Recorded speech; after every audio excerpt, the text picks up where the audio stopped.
Baik, Mbak Naili, ada pendengaran suara saya, Mbak Naili? Iya, Pak hadir. Oke, Kamran, kedengaran? Kedengaran, Pak. Oke, baiklah kita mulai ya, karena sudah sore. Ya, sudah dari pagi di kantor, supaya bisa selesai. Baiklah, Mbak Naili dan Al-Ustadz Kamran. Assalamualaikum warahmatullahi wabarakatuh. Waalaikumsalam Waalaikumsalam warahmatullahi wabarakatuh. Terima kasih Naili Kamran. Semoga sakinah mawadah warohmah ya. Hadir berdua. Baik, terima kasih juga sudah ada Farid. Teman-teman, syukur alhamdulillah pada sore hari ini kita bisa melanjutkan perkuliahan daring kita di mata kuliah yang sama-sama harus kita ambil ya. Suka tidak suka ini mata kuliah wajib harus diambil. Saya pun sama diminta untuk mengajar ini walaupun bukan keahlian saya ya sebetulnya. Saya lebih ke psikologi agama. Tapi walaupun begitu saya serius mengajari mata kuliah ini teman-teman. Sampai-sampai jadi buku kan, draft buku untuk mata kuliah. Marilah kita mulai perkuliahan daring kita pada siang hari ini dengan bersama-sama melafalkan basmalah. Bismillahirrahmanirrahim. Baik teman-teman, terima kasih Anda sudah, saya lihat di sini sudah mengumpulkan ya mayoritas mini riset pustakanya. Tentang apa yang kita ringkas ya, Kamran, Farid, Naili, Ambar, Fani. Kok Anda sembunyi semua? Apa tema yang kita ringkas? Halo? Pada kemana ini? Ya, Pak. Seruti dan Smriti, Pak. Ya, Farid, Kamran, terima kasih. Kitab-kitab suci. Oh, kitab suci ya, Nelly. Oke. Sruti dan Smriti itu kata Nelly tadi kitab-kitab suci ya. Berarti kalau dikelompokkan itu masuk kategori apa, teman-teman? Ada Sruti, ada Smriti dalam agama Hindu. Apa kira-kira? Ya betul, Nelly kitab suci. Istilah lain? Konsep ajaran, Pak. Konsep ajaran. Sumber ajaran ya, Farid ya. Baik, saya sudah ada PowerPoint 18 panjang sekali. Kalau dijelaskan tidak cukup 2 jam gitu. Maka nanti saya share saja PowerPoint-nya. Kita akan diskusi resume interaktif saja gitu. Jadi yang teman-teman ringkas kemarin itu kita diskusi tentang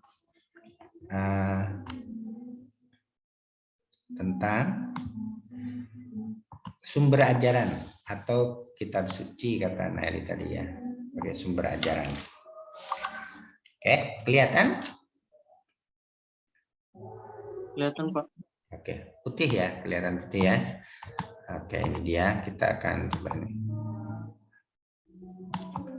Jadi yang kita diskusikan kemarin adalah ini dia ya. Kitab suci atau sumber ajaran.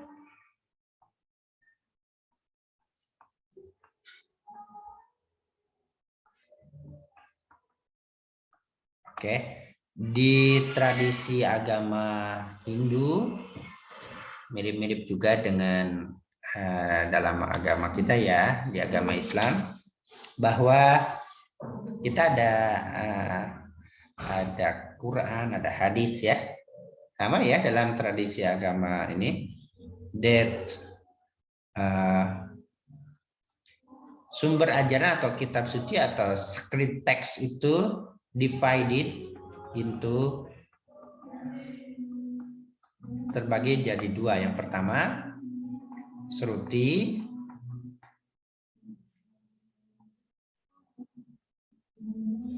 Yang kedua, Smriti. Oke. Nah, kawan-kawan, apa makna Sruti? Apa makna Smriti? Bagaimana prosesnya Sruti diperoleh gitu, dan juga Smriti menjadi kitab suci? Itu yang teman-teman ringkas ya. Sruti, apa artinya Sruti? Apa yang didengar, Pak? What's heard ya.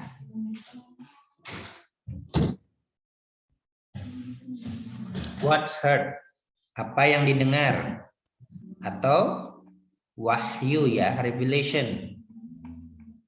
What's heard.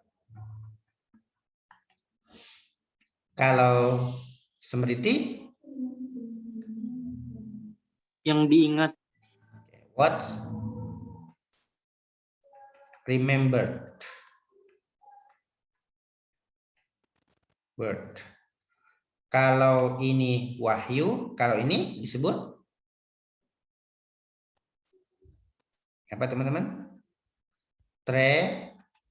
Tradition, sunnah ya, bahasa agama Islamnya. Dan tentu ada hubungan antara Sruti dengan Smriti. Apa hubungannya? Mana lebih tinggi?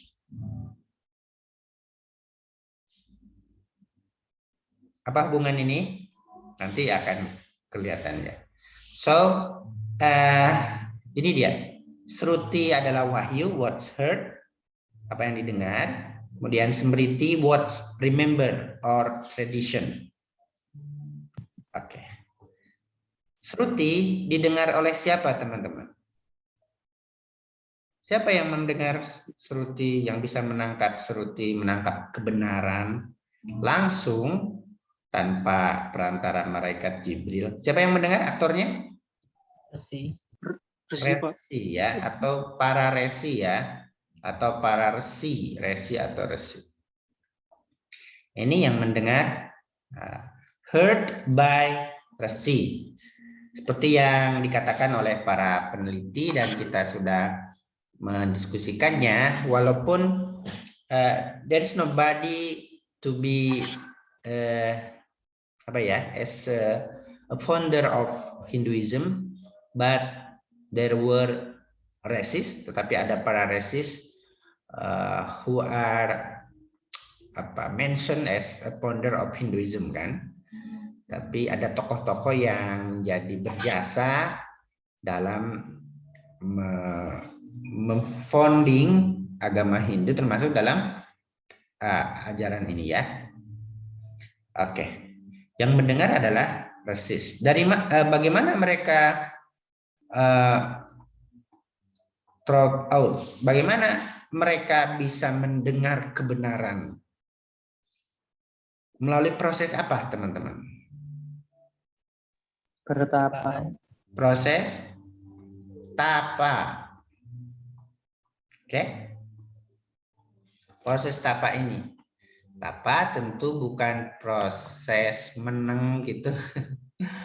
Bukan proses sederhana, tapi sebuah proses laku religius yang memungkinkan tokoh suci dalam agama Hindu, para resi, bisa menangkap kebenaran dari siapa, teman-teman. So, they for long time did practice. Oke. Dari zaman ke zaman, bukan satu waktu saja. Dari waktu ke waktu mencari kebenaran, dikumpulkan dan jadilah aneka kitab suci yang disebut dengan Sruti ini. Berzaman-zaman, berwaktu-waktu ya, sama seperti dalam agama Buddhisme, Buddha itu muncul setiap waktu, banyak sekali yang mencari pencerahan, tapi yang dianggap terbesar mencapai pencerahan itu Buddha Sakyamuni, itu Siddhartha Gautama. Nah, para resi juga sama, yang paling berjasa itu yang disebut Saptarsi itu. Oke. Nah, dari mana Resi mendapatkan wahyu ini?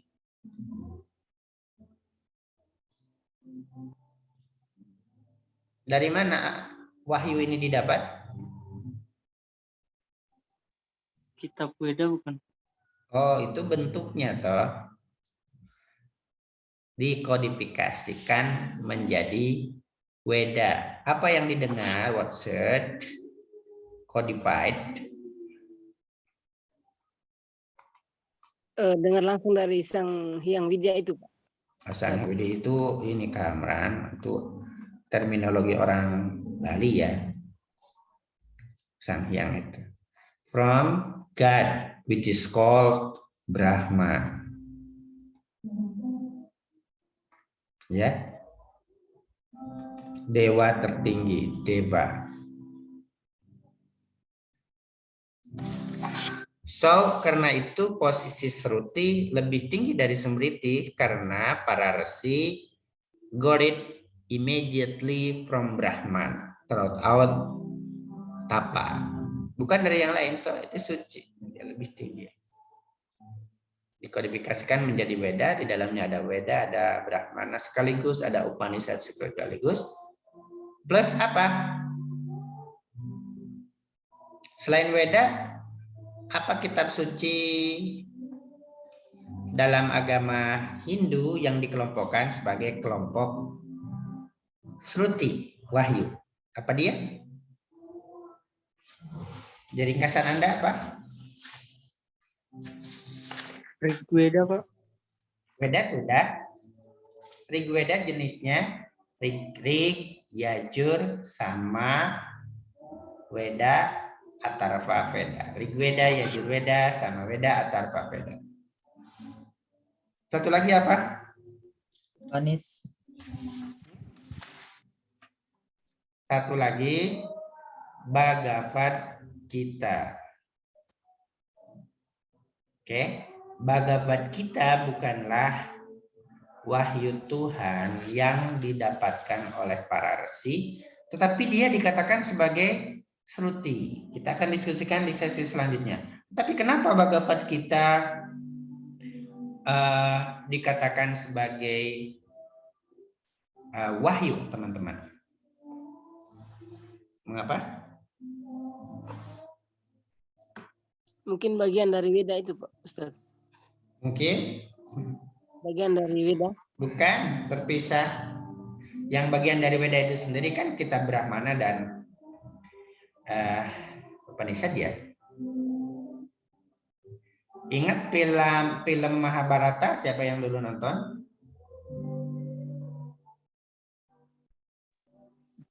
Saya, Pak.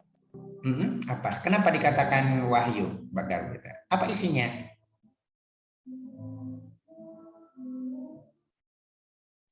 Kehidupan bangsa Arya yang berperang. Ya, betul. Apa isinya? Nyempret. Isinya adalah percakapan antara Sri Krishna dengan Arjuna. Siapa Sri Krishna? Sri Krishna adalah avatara, penjelmaan dari Brahman yang turun ke dunia untuk mewahyukan banyak hal kepada Arjuna, meyakinkan Arjuna untuk terus berperang melawan kejahatan. Kejahatannya siapa? Sepupunya Kurawa. Arjuna kan ragu toh untuk melawan sepupunya, tapi Sri Krishna terus meyakinkan bahwa yang diperangi itu bukan sepupu, tapi entitas kejahatannya itu. Itu ya. Besok di pertemuan selanjutnya ini akan kita diskusikan.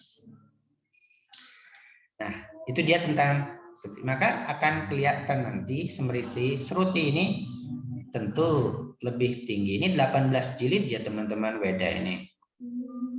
Banyak sekali. Saya punya soft file-nya ya. Tapi belum saya baca. Banyak sekali, berapa ribu halaman. Nah, Smriti artinya adalah words remember or tradition. Siapa yang mengingatnya kemudian membukukannya? Siapa teman-teman?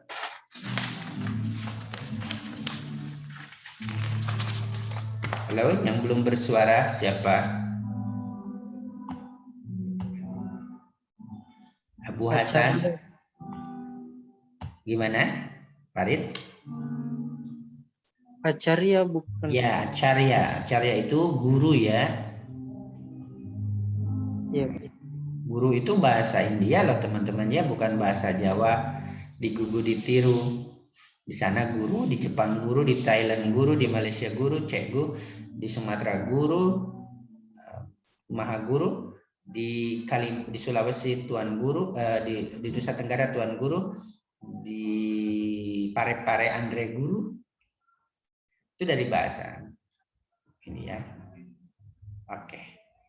Didengar oleh para guru acarya, apa yang didengar tentang apa? Tentang tradition, apa? Sacred tradition, tradisi suci. So, para guru or the gurus, kan ada gurukul loh, film gurukul. Oke, guru remember. Oke. Dari siapa? Tradisi suci siapa, teman-teman?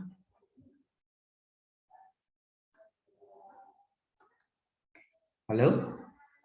Orang-orang suci dalam agama ini, tradisi suci siapa?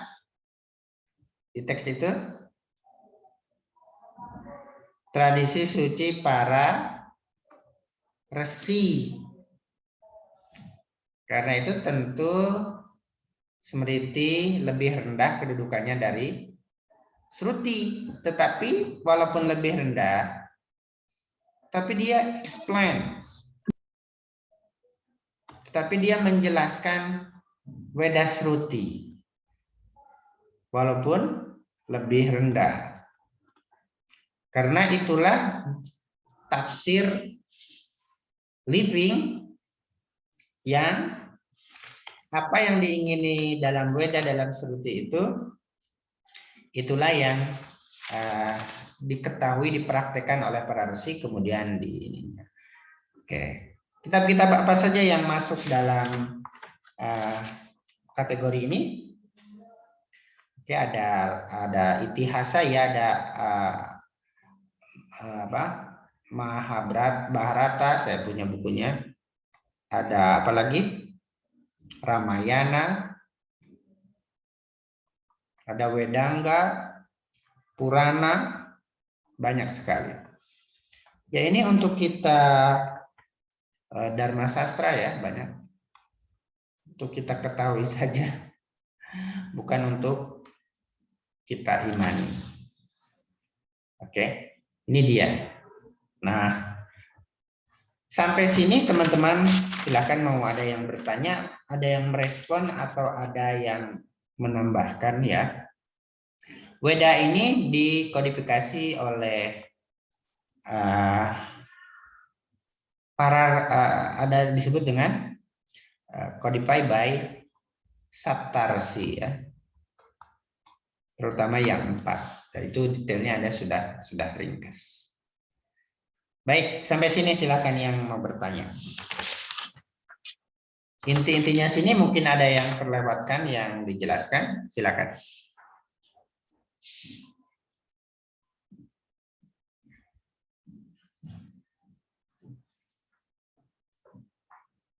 Silakan kawan-kawan. Tidak ada pertanyaan ini? Udah capek sore? Enggak ya? Semangat ya? Semangat, Pak. Silakan bertanya. Dari yang diringkas atau dari informasi lain seperti mungkin sudah penelitian sebelumnya. Silakan.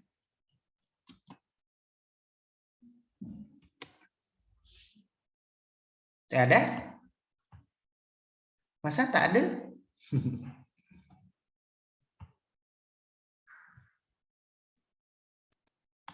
Teman-teman?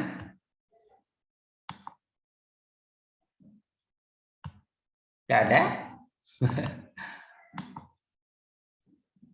Silakan. Ada Farid, ada Abu Hasan, ada Muhammad Nur.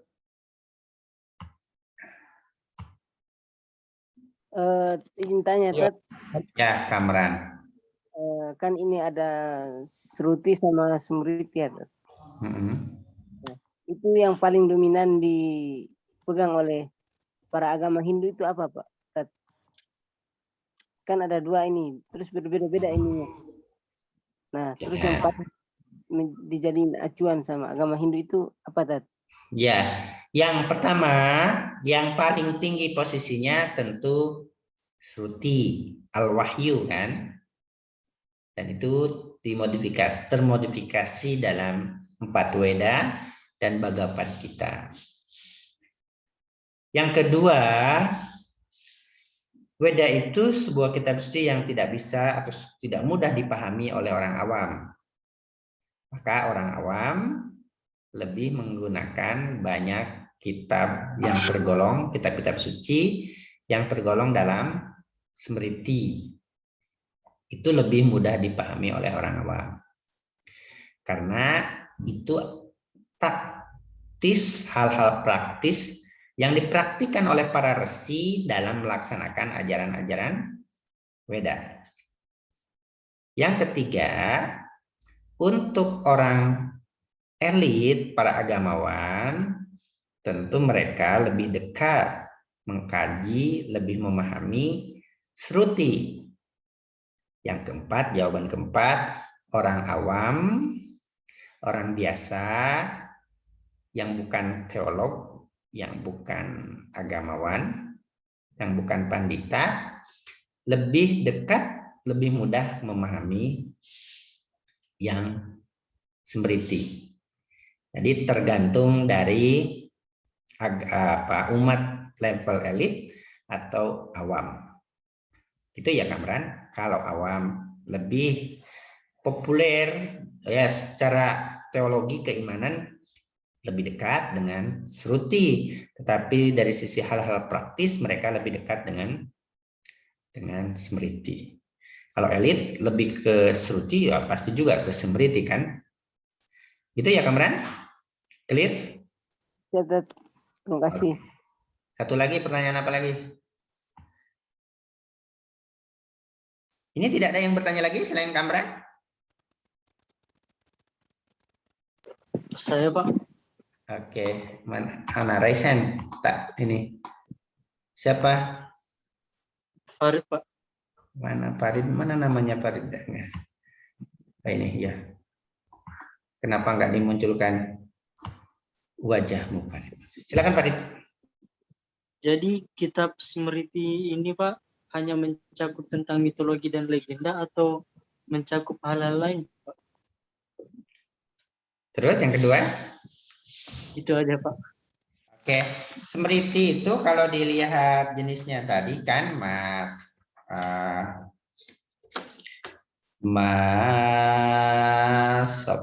Farid,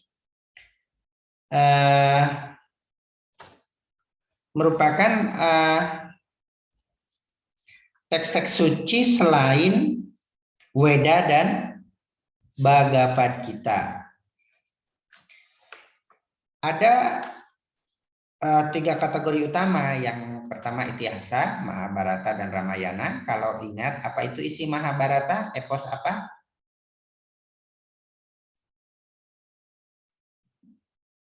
Epos apa Mahabharata? Epos kepahlawanan, heroisme. Sedangkan Ramayana epos apa kawan-kawan?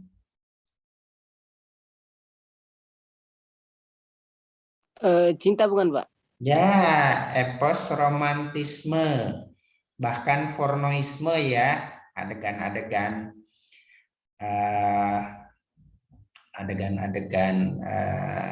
apa kita mengatakannya yang digambarkan secara vulgar.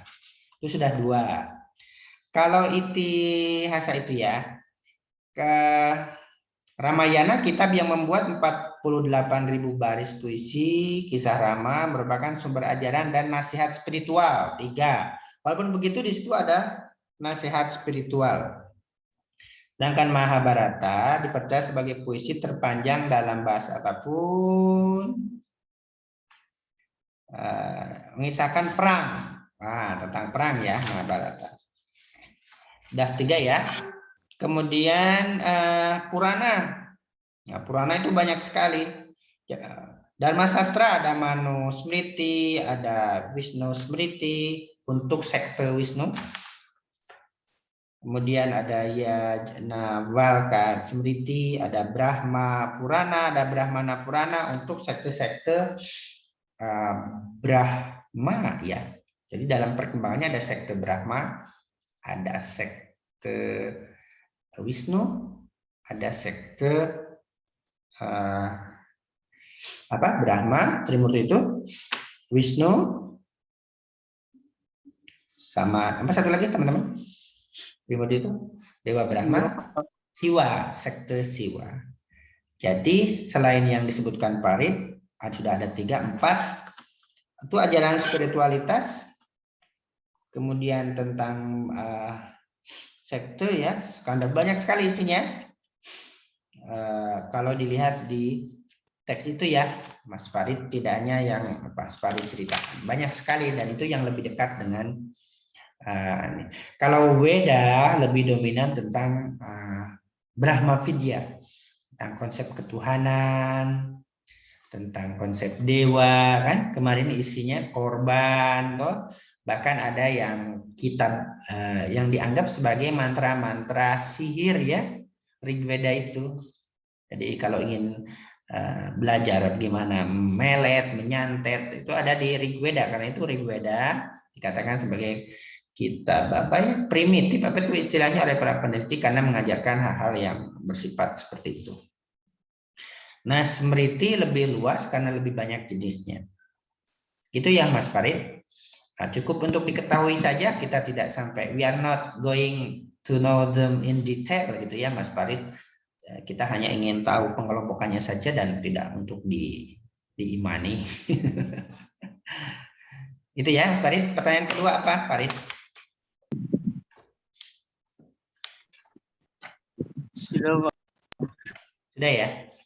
Yang lain? Perempuannya nggak ada yang nanya nih? Sembunyi semua pula. Ada Naili, Kamran, Farid, Muhammad Nur, Abu Hasan, Shinta, Ambar Pani, Ayu, Muhammad Fauzi, Adi Syukron, Arif. 1, 2, 3, 4, 5, 6, 7, 8, 9, 10, 11 ya. Silakan. Teman-teman. Bagaimana keadaannya sekarang? Oke, teman-teman semua. Saya tidak tahu bagaimana kondisi teman-teman, sehingga yang tadi itu 1 jam lebih, yang kelas tadi ya, jam 13 sampai jam 14, seperti di rekodnya tadi. Baiklah, memang kalau memang teman-teman sudah tidak ada pertanyaan lagi, tidak ada respon terhadap materi pembelajaran hari ini, ya dicukupkan saja, berarti tidak dilanjutkan oleh sudah 30 menit persis ini ya. Sekali lagi, ada pertanyaan tidak teman-teman? Kalau tidak, kita tutup saja biar saya cepat pulang. Ada? Itu penjelasan yang perkara Manu Smriti terus Yajnavalkya itu gimana, Mas? Ya, itu saya bawa bukunya tidak ya. Itu memang nggak hafal kalau one by one ya, Mas. Siapa yang tanya? Bu Hasan. Bu Hasan. Ada di bukunya, di buku saya ada nggak? Di draft buku saya?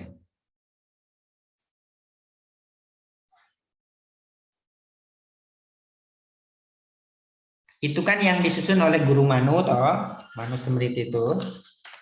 Tapi isinya kita harus baca teks ya.